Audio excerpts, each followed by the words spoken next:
In the last few lectures, we have studied the degree of a map. Now we are going to generalize this concept. We are going to introduce the intersection number between a map and a submanifold, and then the intersection number between two compact, oriented without boundary submanifolds of an ambient space of complementary dimensions. And moreover, we are going to apply all this machinery that we are going to develop with intersection numbers to the construction of the Euler number of a vector bundle whose dimension is the same as the dimension of the base manifold. Moreover, in this way, we are going to define the Euler characteristic when we consider the tangent bundle of a manifold, and at the end of the lecture we are going to see some interesting properties of the Euler characteristic of a manifold. Okay, let us define in this lecture intersection numbers. We are going to consider M and N, capital M and capital N, be close-oriented submanifolds of an ambient space of dimension m plus n. The boundaries of these submanifolds are going to be empty. They are manifolds without boundary. And we are going to assume that M is compact and that the map F, a map F from M to W is a differentiable map that is transverse to N, okay?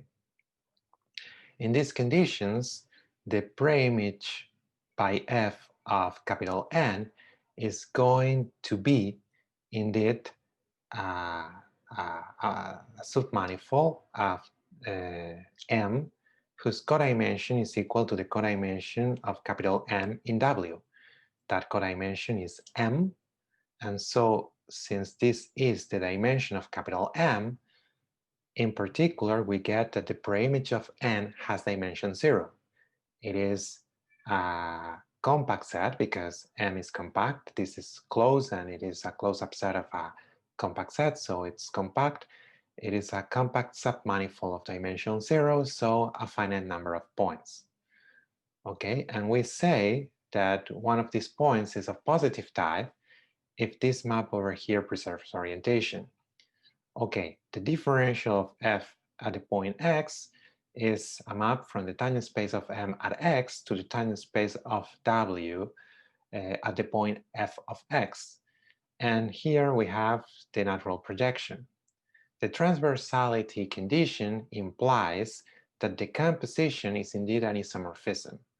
And so if this isomorphism preserves orientation, then we say that x is of positive type, and otherwise x is of negative type, okay? We write that the intersection of f and n at the point x is 1 in the orientation preserving case, and -1 otherwise, okay? And then noticing that the preimage of n is a finite number of points, we can consider the sum of these indexes, these intersection numbers of f and n at the point x, to obtain the intersection number of f and n, okay? We just defined this intersection number. And an interesting theorem is that it's going to behave as the degree of a map. If we have two maps, F and G, C-infinity maps, from M to W that are homotopic, and both of them are transverse to N, then the intersection numbers are the same. We're not going to prove explicitly this theorem because indeed, basically, we already did it. We already proved it. Why is that? Okay, consider now the case in which the manifolds M and W have the same dimension. And N is going to be just a point, okay? What does it mean that F is transversal to the set consisting just of Y? It's equivalent to Y being a regular value of the map F, okay? It's like that. And then in that case, the intersection number of F and the submanifold Y is just the degree of F for the regular value Y. And in that case, we already proved this theorem. We saw that if we have two C-infinity homotopic maps that share a regular value, then the degree of these two maps for this regular value is the same. Okay, the proof in the more general case is going to be obviously very similar to that one, and I'm going to let the details for you, okay? Analogously, as it happens for the degree of a map, we can define the intersection between f and n, even if f is just a continuous function, because what we do in this case is perturbing it a little bit so that we get a map that is infinity and homotopic to f, and we calculate the intersection for this map. So intersections between a map and a submanifold are defined even in the continuous case. Let us consider now a particular case, namely the intersection of submanifolds, meaning that the map that we are going to consider now is just the inclusion map.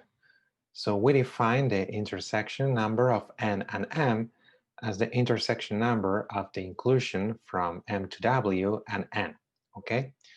And an interesting property is that we have that the intersection number of m and n is going to be the intersection number of n and m times minus 1 to the product of the dimensions of these two submanifolds, okay?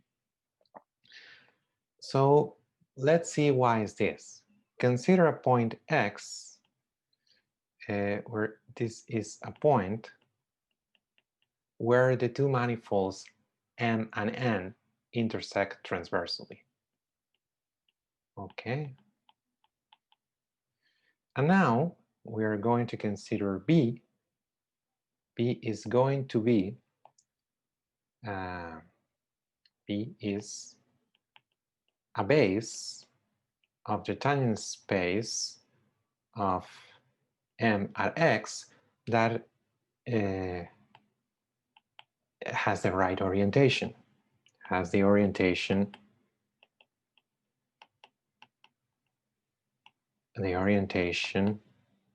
of M, okay?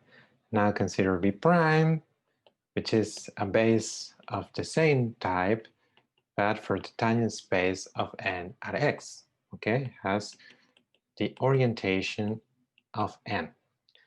And what happens is that the intersection number of M at and N at the point X is equal to 1 if and only if the order base consisting of B and B prime has the orientation of W.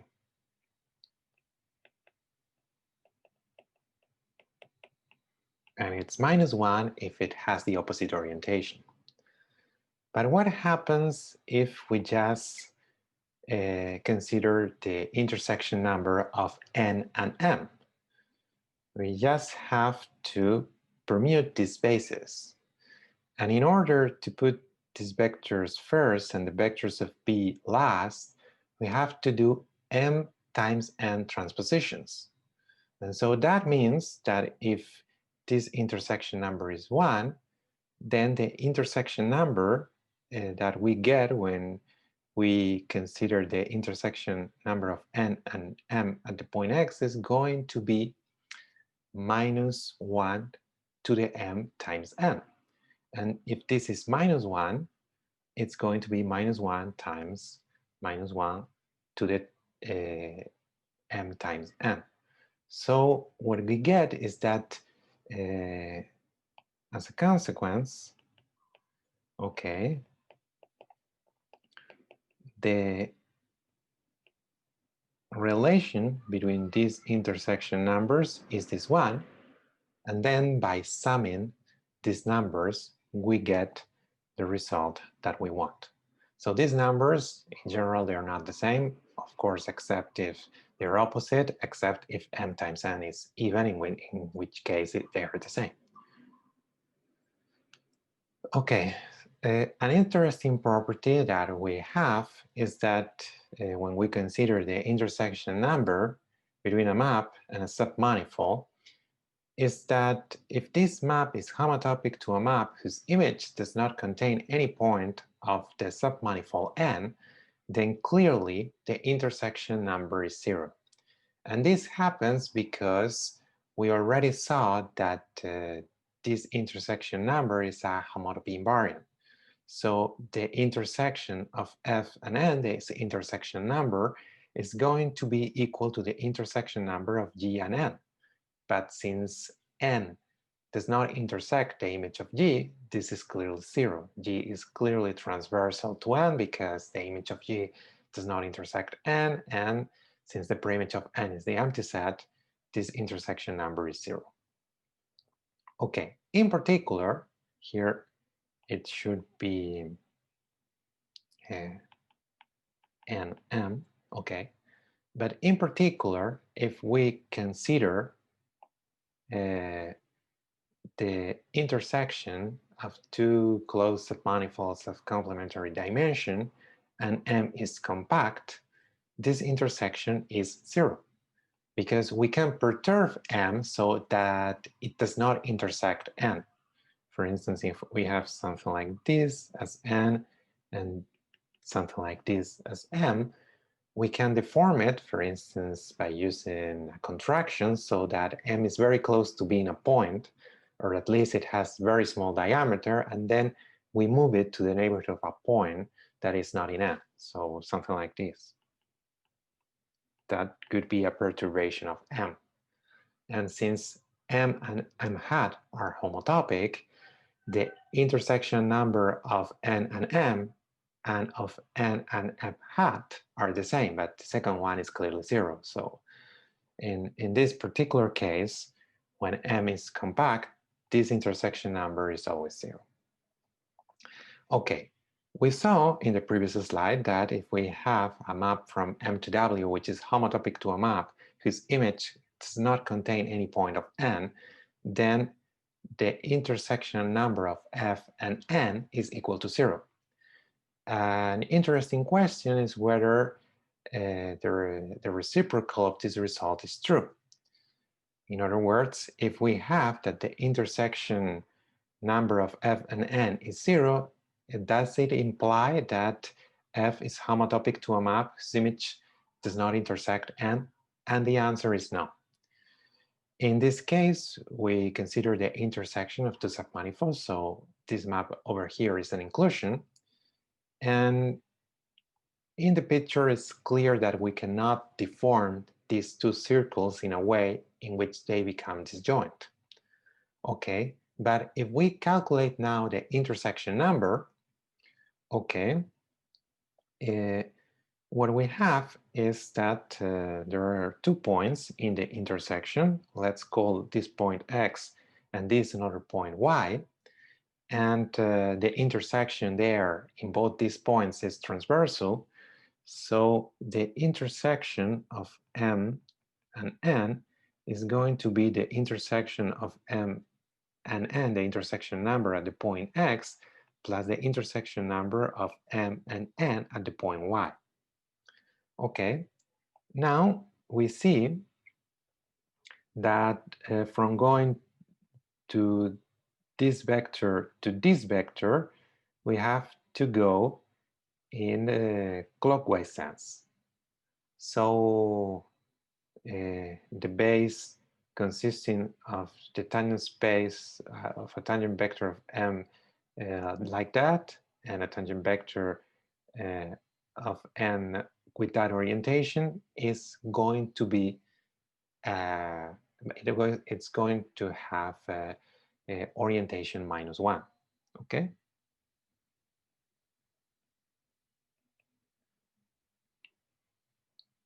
But if we consider this point over here, the tangent space of M, the vector is going to be like this, the unoriented vector in the tangent space, and for n is going to be like this.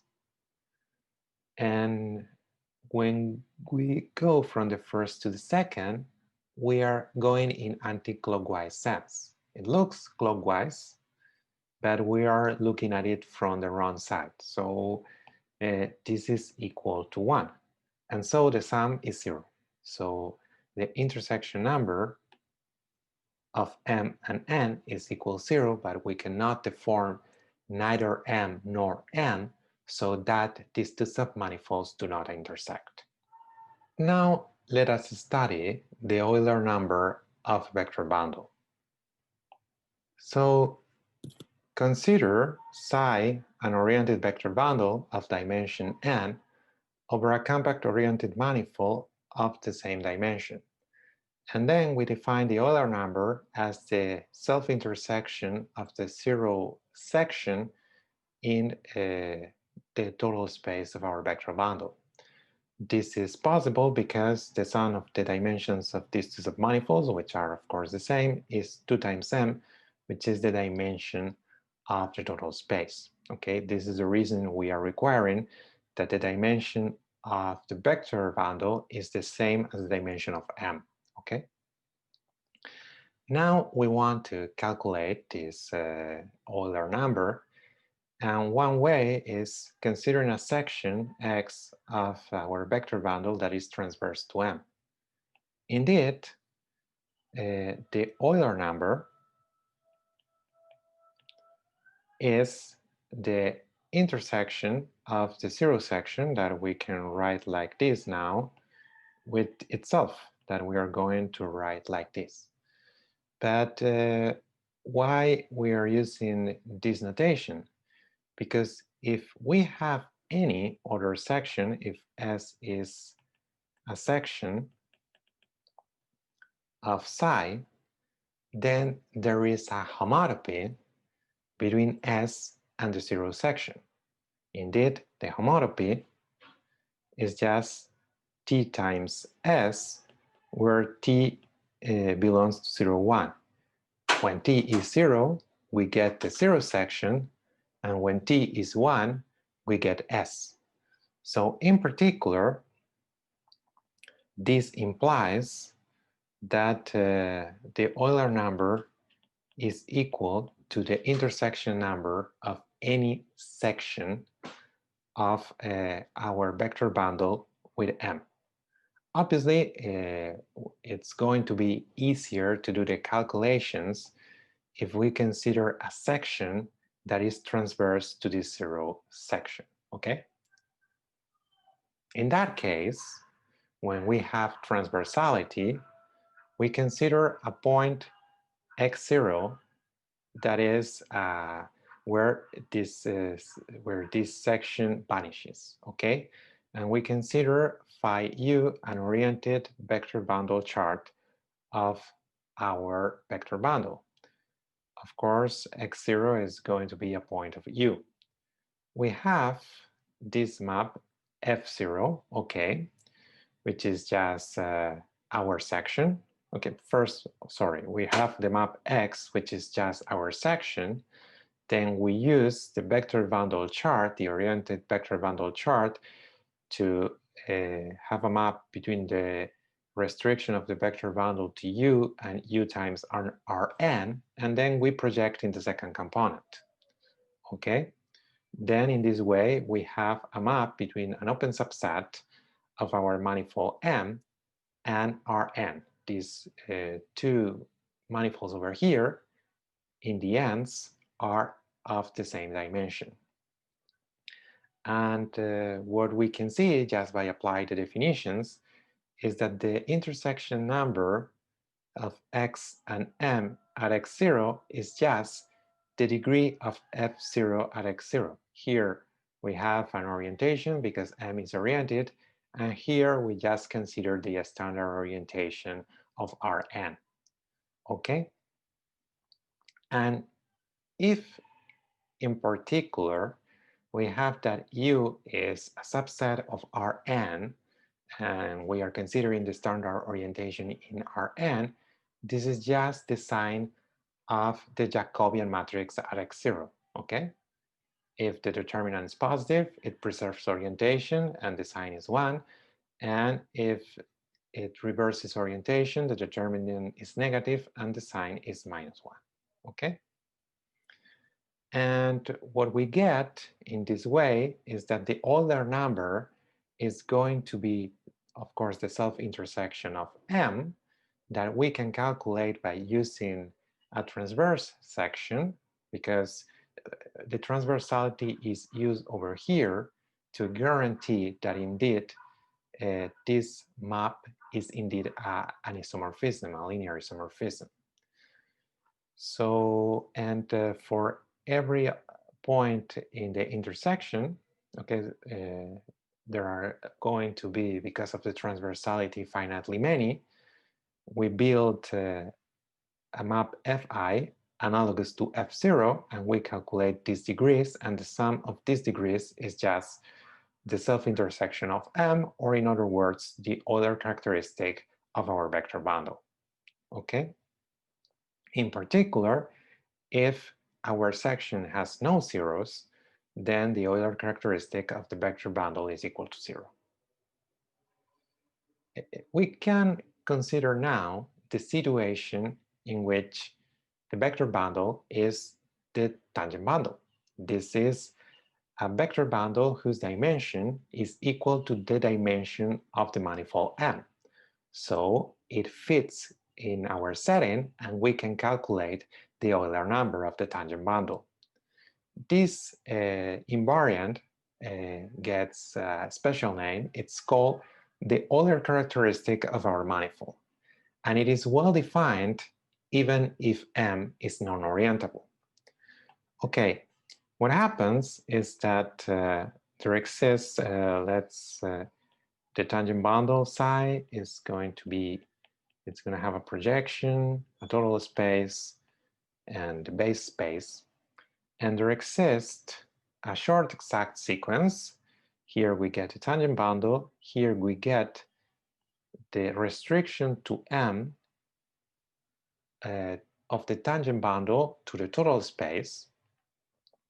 And here, again, the tangent bundle of M. Here we get the differential of the projection. So here we get again psi. In particular, even if M is not orientable and we cannot give an orientation to psi, it could happen, we can always give an orientation to this vector bundle over here, okay?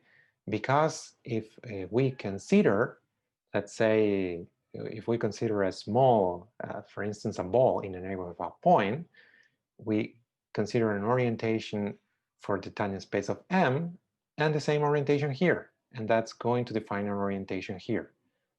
But if we consider the opposite orientation here, but also the opposite orientation here, we get the same orientation here.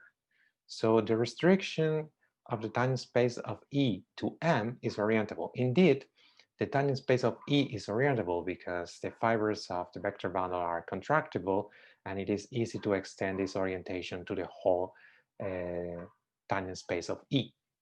In particular, what we get is that the tangent manifold, okay, if you have M, the tangent space of M as a manifold is always orientable, even if M is not orientable, right?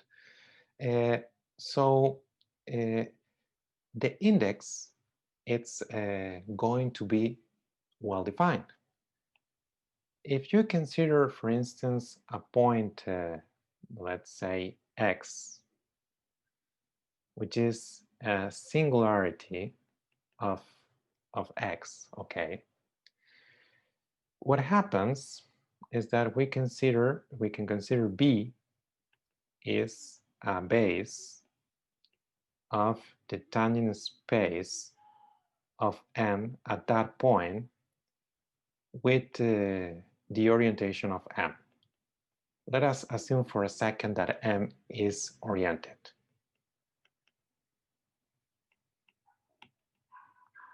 Okay, and then what we have is that this intersection number of x and m at that point is equal to 1 if the order base consisting of B can be considered also as a subset of the tangent space of E at X because M is included in E. And then the differential here of X at that point, the image by the differential of B, has the orientation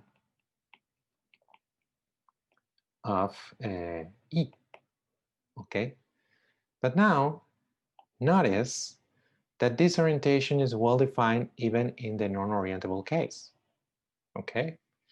And okay, and if we replace B with a base that has the opposite orientation, then the orientation actually is inverted here, but it is also inverted here. So as a consequence, this order base has the same orientation. So that means that no matter if we consider one base, any base, this condition, it's independent of the base. It doesn't matter whether the base is oriented or not with the orientation of M. And as a consequence, this property, and of course the property intersection number equal to -1 also can be defined even in the non-orientable case. So, and in particular, we can use this, for instance, to realize that the Euler characteristic is well defined even if M is non-orientable. And here, let's say that the main property is that the tangent space of the total space of the tangent bundle is always orientable. Okay? So we are going to define, because this notation is usually used in the literature, we're going to define the index of x at the point x0 as just the intersection of capital X and M at the point x0. And we obtain that the other characteristic of M is the sum of these indexes, where of course we are considering that the index of a vector field at a non-singular point is always 0. So there are just finitely many terms here that are non-vanishing. Okay,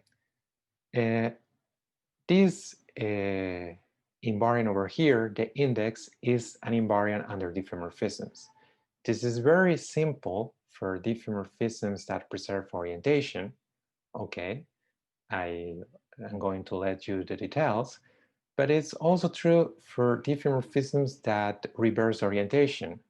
And the reason is very similar to this argument. Essentially, what we are doing here with the situation is the same or almost the same that we have to consider when we actually consider the pullback or the push forward of a vector field by a diffeomorphism that reverses orientation. Okay. This result, we already saw it. Okay, it's if we have a vector field defined in an open subset of Rn, and we consider a singular point, and moreover that X is transverse to the zero section of the tangent space of Rn at that point, then the index is just the sign of the determinant of the Jacobian matrix. Okay, and we want to use this to give an idea of how to calculate the Euler characteristic of a sphere of any dimension. Okay, what happens here is that when we get a sphere, we are going to consider the North Pole and the South Pole, okay, and we are going to consider a vector field, which is called north-south vector field, that goes from north to south. It is not difficult to see that we can arrange this vector field so that in local coordinates in a neighborhood of n is of the following form. It's just the radial vector field in local coordinates. The radial vector field is a vector field in which the lines are invariants and the origin is a repeller. And for that point, we can find local coordinates in which the vector field is minus the radial vector field.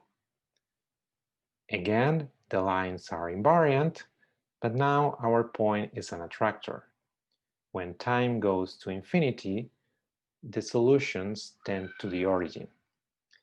Okay, what happens is that obviously as a map from Rn to Rn at 0, this is the identity map. The components are x1, x2, and so on. And so the determinant is no 0, so you have transversality at the North Pole. And analogously, you have transversality at the South Pole. If we want to calculate the Euler characteristic of the sphere, it's going to be the index of this vector field at 0. Okay, but since it's the identity, the determinant of the identity matrix is just 1, so 1 plus the index of this vector field at 0. But the map here is minus the identity. And so the determinant is going to be minus 1 to the n. So the sign is minus 1 to the n. So that's the other characteristic of a sphere of dimension n, right? Okay, and so as a consequence, we have this nice theorem that we already proved. And so we have an alternative proof here. Every vector field in a sphere of dimension even has a singular point. This is the Harry-Ball theorem again. And how can we prove this? It's very simple. It's because if you have a manifold, a compact-oriented manifold without boundary, and X, it doesn't need to be oriented. We already saw that we can define other characteristic even in the non-orientable case. But if we have X is a vector field on M, and the singular set of X is empty, then that implies that since the Euler number, in our case the Euler characteristic, is just the intersection of the intersection number of X and M, and that's obviously 0, the Euler characteristic is 0. So in particular, if the Euler characteristic is non-vanishing, then every vector field has at least one singularity. And in the even case, we have that the Euler characteristic of a sphere of even dimension is obviously equal to 2. So every vector field has singularity. Now, consider that M and N are compact-oriented manifolds. We want to relate the Euler characteristic of the Cartesian product of M and N with the Euler characteristics of M and N. Okay, so notice that the tangent space of M times N is just the tangent space of M times the tangent space of N. So in order to calculate the Euler characteristic of the product, let us consider a vector field. Let's say C is a vector field on M that is transversal to the 0 section of the tangent bundle. Okay? And let us consider W a vector field on N that is also transversal to the zero section of the tangent bundle of n. Okay, now we can define a vector field that we are going to call C times W, and that at a point xy, where x belongs to m and y belongs to n, is going to be just the value of C at the point x, the value of W at the point y. There we are using this expression, this property for the tangent space of the Cartesian product. What happens is that this vector field is not difficult at all. To check that out, is transversal to the zero section of the tangent bundle of m times n. Okay, and moreover, we have that the singular set of C times W is the product of the singular set of C and the singular set of W, right? So what we want now is calculating the Euler characteristic by using these vector fields, right? What we have is that the Euler characteristic of m times n is going to be the sum for x in the singular set of C and y in the singular set of W of the index at the point xy of the vector field C times W. Right? But something that it is not difficult at all to see is that the index at a point xy of C times W, it's going to be the index of x of C at the point x times the index of W at the point y.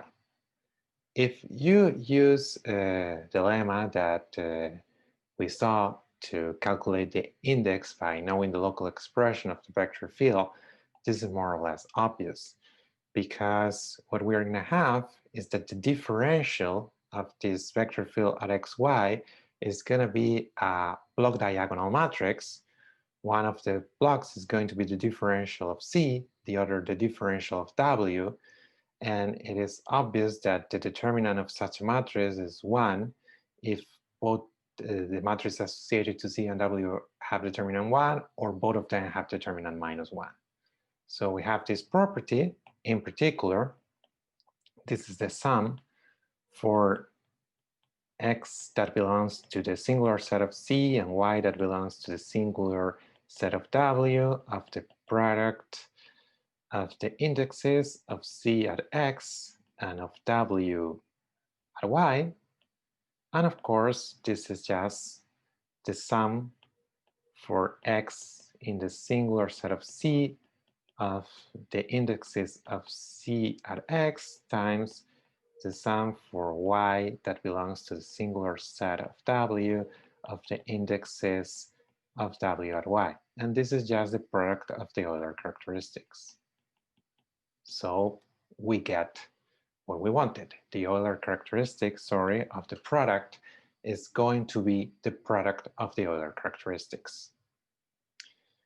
Another interesting theorem is the following. If we have psi, an n-dimensional oriented vector bundle over a compact oriented manifold M of the same dimension, of course, and boundaryless, then let us suppose that n is odd. And under those conditions, what happens is that the Euler number of our vector bundle is equal to 0. Okay, so what happens is that we consider C is going to be a section of psi that is transverse to the 0 section, right? And in that case, we have that the Euler number is going to be the intersection number between C and M, okay? But it is also going to be the intersection number between minus c and m, right? So let us calculate these two numbers, because obviously these two sections are homotopic. All sections are homotopic to the zero section, so all sections are homotopic. Okay, so what can we do here?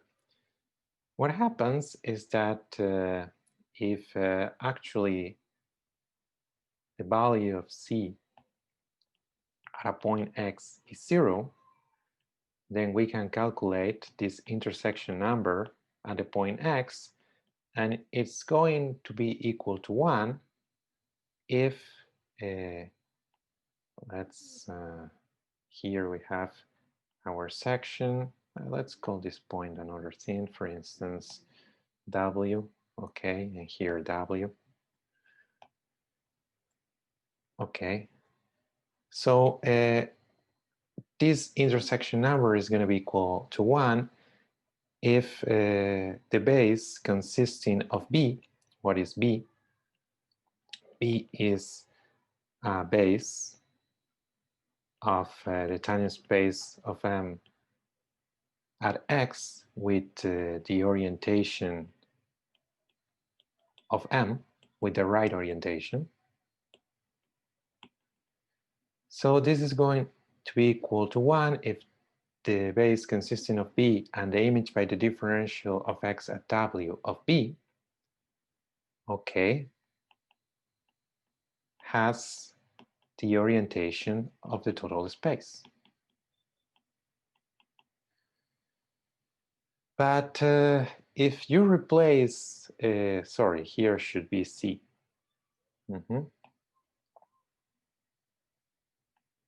If you replace C with minus C, okay, what's going to happen is that the vectors here are going to be replaced with minus those vectors.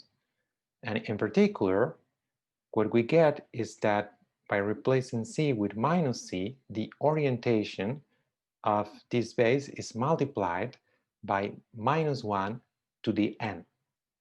Okay, so in particular, if this index is 1, then what's going to happen is that when we consider minus c, the index is going to be minus 1 to the n. And if it's minus 1, it's going to be minus 1 to the n plus 1. In particular, what we get is that the intersection number of c and m at the point w is minus 1 to the m times the intersection number of minus c and m at w.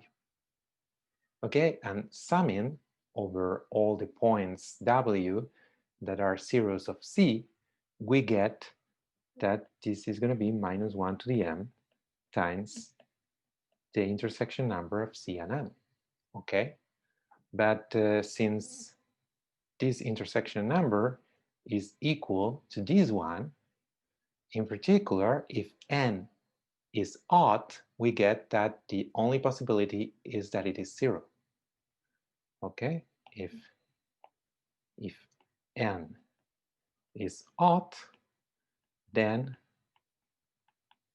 the intersection number is of c and m is equal to minus itself, and so it is equal to 0. And in this way, we get that the Euler number of our vector bundle is equal to 0. So in particular, the Euler characteristic of an odd-dimensional compact manifold without boundary is always going to be equal to 0. We have seen that the Euler characteristic of a manifold is the sum of the indexes at its singular points for a vector field that is transverse to the zero section of the tangent bundle. But for instance, we can have vector fields with isolated singularities that are not transverse to the zero section at some of these singular points. And a priori, we don't know how to calculate the Euler characteristic for one of these vector fields. Of course, we can always deform the vector field so that a small perturbation becomes transverse to the zero section, but we would like to calculate it directly. We would like to extend the definition of index of a vector field at a singular point to the case of isolated singularities. And indeed, that's what we are going to do in our next lecture. And we are going to see that the formula that we have for the Euler characteristic still holds for this extension. In other words, the Euler characteristic is going to be the sum of the indexes. That's indeed the content of the Poincaré-Haupt theorem. Anyway, thank you for your attention.